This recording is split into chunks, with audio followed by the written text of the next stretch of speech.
Hi, this is Emma from Delecta. Hi, this is Dan Sandy from Sparks. Hi, my name is Olivia Rodriguez and I'm Head of Computing. Hi Sophie, it's Dominic from United Learning.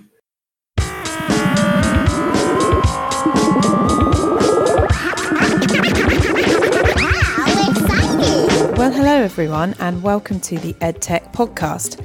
Our mission is to improve the dialogue between ed and tech, and this week's no different as we delve into some listener feedback on the Edtech strategy published last week by the Department for Education in the UK. We've got to know some of the Edtech strategies and approaches by different governments around the world, so it's interesting to reflect on developments closer to home, namely around reducing teacher workload, boosting training for teachers with bite-sized CPD, improving access for children with SEND, and tackling plagiarism by technology with technology. Here at the Edtech Podcast, we were encouraged to see that these are some of the subjects that we've covered in episodes across the past 3 years. But what is the wider education and edtech sector thinking about these developments? We asked and you delivered. Here's a selection of your thoughts in this, our special episode, with thanks to everyone who contributed. We also include a cutaway to a listener's experience of a recent 10 Downing Street hosted workshop on how government can better support the development of edtech businesses. Full references in our show notes. Enjoy, and do feel free, of course, to comment at Podcast Edtech or via speakpipe.com/the Edtech Podcast. Bye-bye.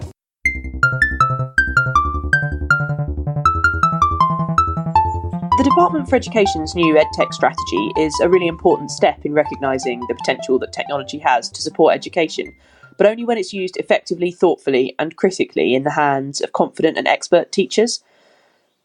So while involving a range of stakeholders, including EdTech companies in the strategy, and encouraging a great focus on impact and on evidence is really important, I think it's the work around teachers that will really underpin the strategy.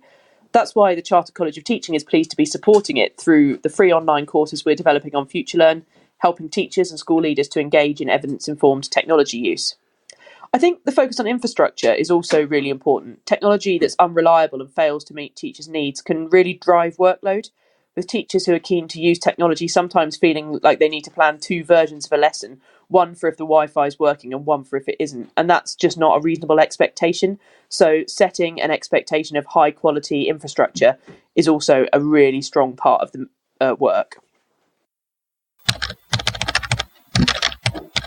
I'm delighted with Damien Hines' announcement of the EdTech strategy that the DFE is working hand in hand and collaborating with key teaching and industry bodies to focus on some of the really practical solutions that school needs, helping them know how to make best practice use of technology in schools, helping them solve some of the challenges they've faced for a long time, like reducing workload through the use of technology and also improving teaching and learning outcomes.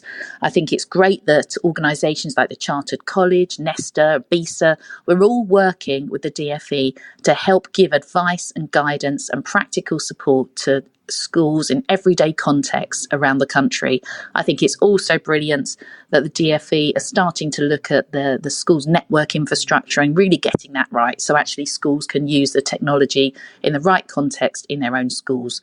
From a personal perspective, I'm very pleased that BISA will be working with the DFE on our sister activities of the Learned Roadshows, which are free one-day CPD training events focused on peer-to-peer engagement and knowledge, and also Lended, which is a free online platform which helps teachers take free trials of technology so they can work out what's right for their schools. So in summary, I think this is a great first step for the DFE, and we look forward to working with schools and government to take it forward. Hello, I'm Christian Turton, Co-Director of the London Connected Learning Centre. We support schools and other settings in using technologies creatively and critically by providing curriculum support, technical services and professional development. So on the whole, London CLC welcomes the EdTech strategy. However, context is crucial. Use of technology needs to be carefully thought out with an identified and stated purpose and need, shared with the whole school community. This is essential. This shared vision is really key. And there always needs to be an agreed pedagogy. That vital focus on supporting learners is not immediately apparent in this strategy. Damien Hines talks about schools' cupboards of shame full of unused tech, and at London CLC we focus on the context rather than the technology. And careful strategic planning is so important. Will the leading tech companies the government is inviting to make recommendations take the same objective approach? So our verdict on the Edtech strategy, it's a welcome start that needs more emphasis on context and learners and less on the Edtech industry.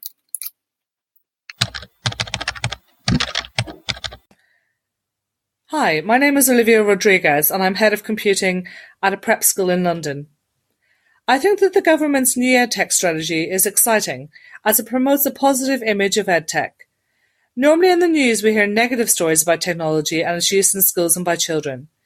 It is encouraging to note that in the strategy one of the first things the government highlights is that teachers and learners are already embedding Edtech in their everyday practice. It is also great that the strategy highlights that there are already pockets of good practice in terms of the use of Edtech.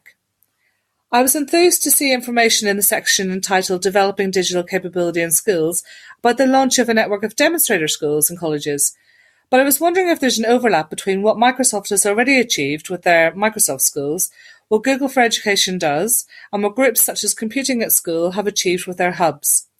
I always appreciate opportunities to receive support from experts in the Edtech field, but I do not want the government to waste money on creating something which is already happening. I assume the key is an increased collaboration between companies such as Microsoft and Google, and excellent working groups and bodies such as Computing at School, the ISC Digital Strategy Group, the Education Endowment Foundation, Edtech UK, and JISC. I would love to become involved with demonstrator schools and with supporting LearnEd, the regional EdTech roadshows to showcase products and services and facilitate learning from other educational leaders. Okay, perhaps I should say initially that having spent my career working in education and in information technology for schools, I'm always delighted when any government sits up and shows a bit of interest in EdTech, especially when one of the perpetually present ministers seems to be suspicious of any technology out of the fountain pen. So we really should welcome the Edtech strategy from Damien Hines. However, it doesn't take long before a reality check kicks in. £10 million may sound like a lot of money in a headline, but given that there are 25,000 schools in England, that's around £400 per school, about enough for one laptop each. So my bet is that a lot of that £10 million will find its way into the pockets of other interested parties rather than those of the schools. Next up, alarm bells ring when we see the definition of education technology. I quote, "Education technology, EdTech, refers to the practice of using technology to support teaching and the effective day-to-day management of education institutions." Now call me old school, but I seem to remember that we used to think that the core function of education technology was actually to support learning, as well as teaching and administration.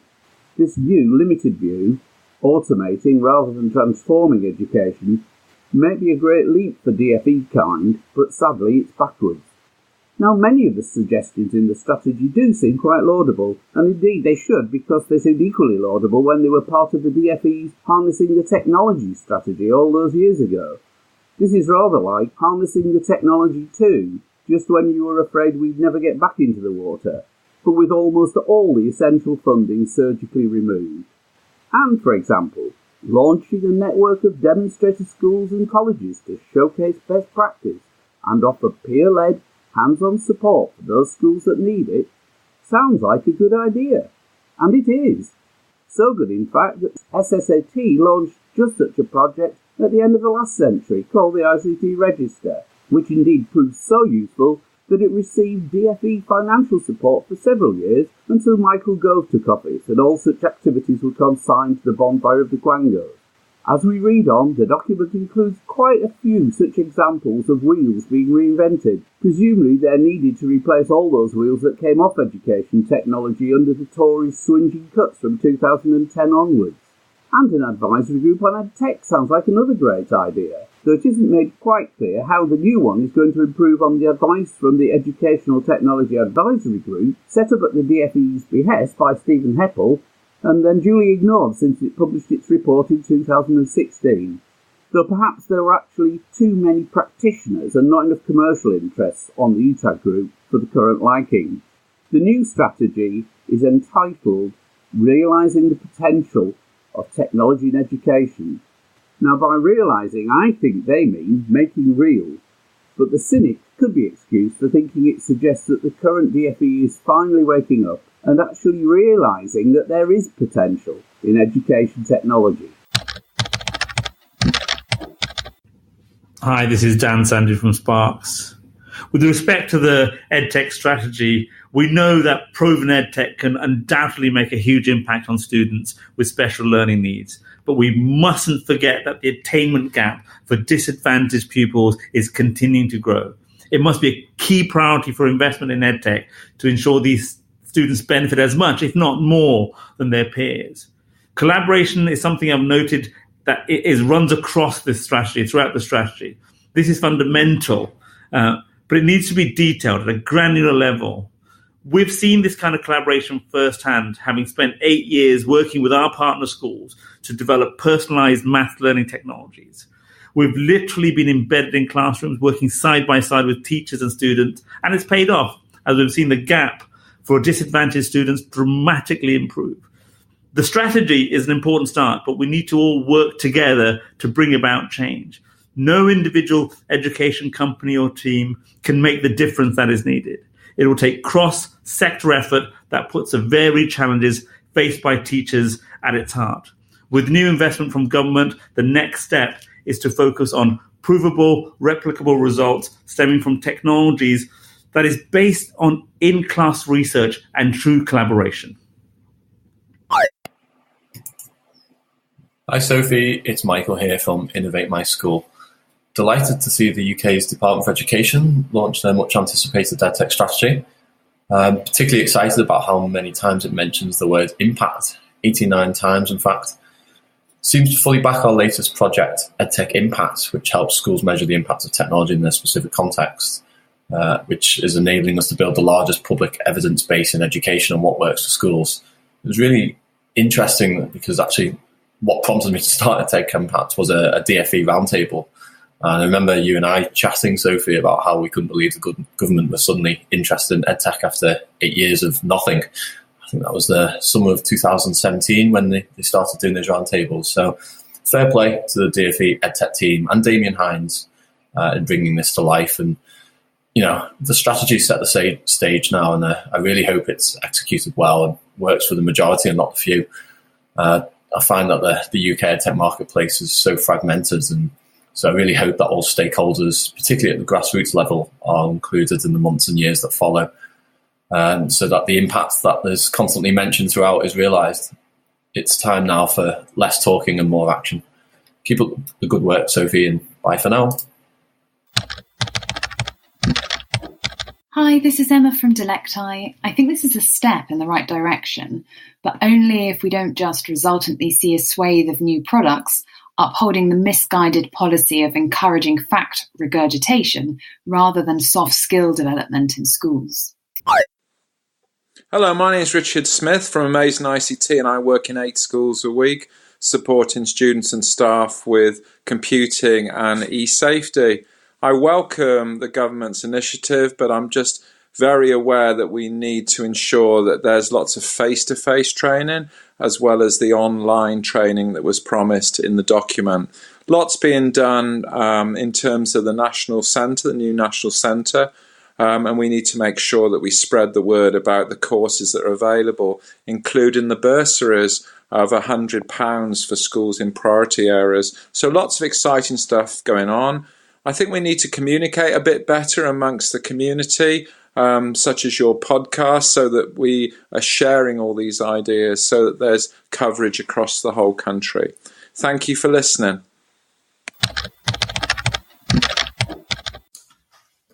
Hi Sophie, it's Dominic from United Learning.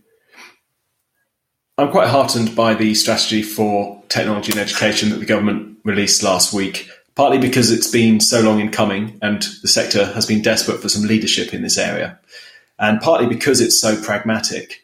It's been criticised by some for this as not being innovative enough, but in the past I think the sector, the workforce has been wearied by all this talk of innovation and transformation and the promise that technology was going to solve all its problems, which it clearly can't. what it can do is make the processes of teaching and learning and of working within a school much more effective and efficient. It can save time.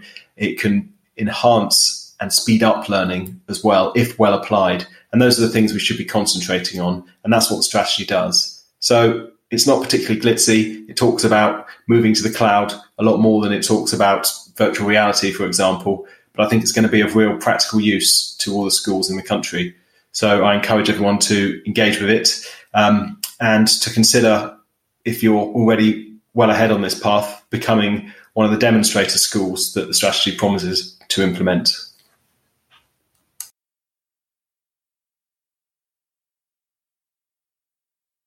So we were absolutely delighted as kind of linked in with the King's College London Accelerator to get front of Theresa May as some of her special advisors and really talk about what's happening in education, specifically around the technology and the tools and the innovation that's happening that can really make change when it comes to student outcomes.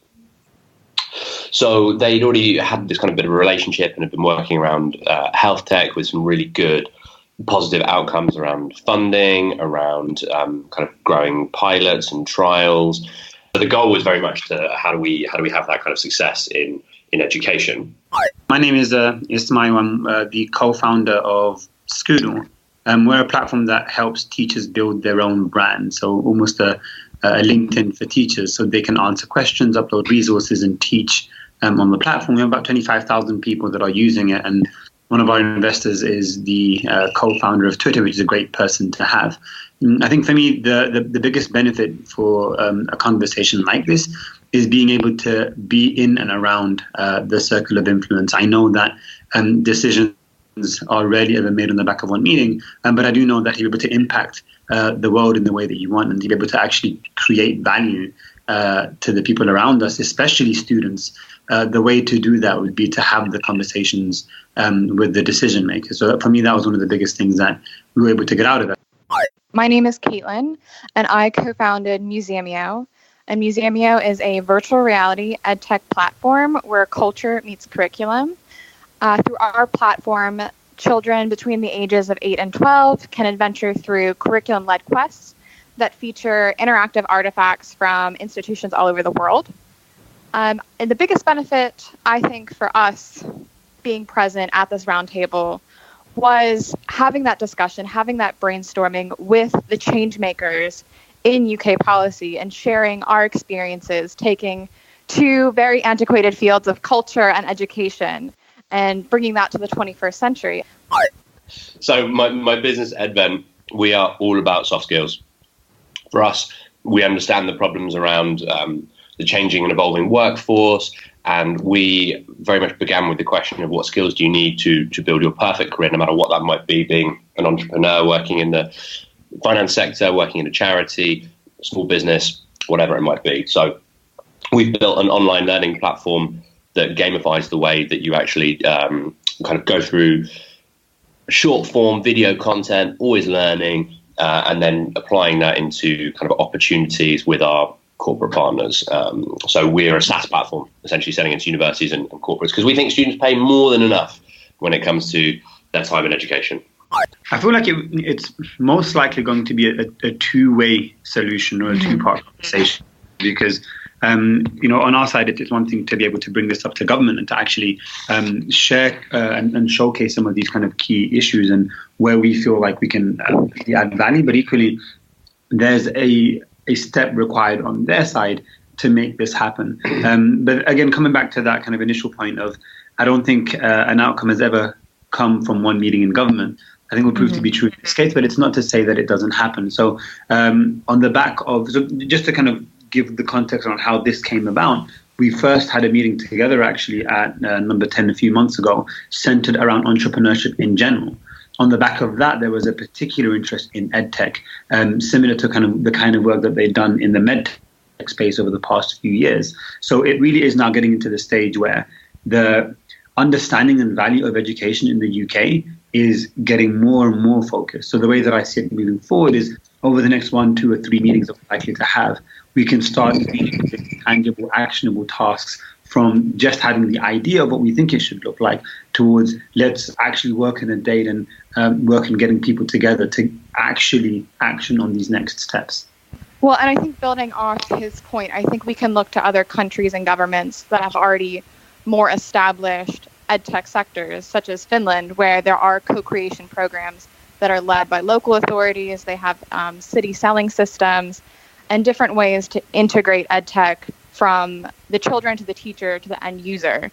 And having that fluid ecosystem is something that I think the UK could truly benefit from. And I think the educational policy report is lending itself that way. One of the interesting points, having a similar system up in Finland, we have the KY, it's called Cuckoo, co-creation with schools. And I think the Lend Ed, the trial program for schools that allows, schools to trial the product, see how it works within their class flow, is lending itself towards having better ed tech where the pedagogy is leading the product and not the technology. Because I think to have ed tech truly work in a UK classroom, the education has to be the driver. You cannot just implement technology for technology's sake. And I think that's a huge step. Just to share about a final point around technology from the conversation we had, there are two perspectives in the world that I think exist. There's the edtech entrepreneurs who obviously see it as this huge revolutionary step towards development.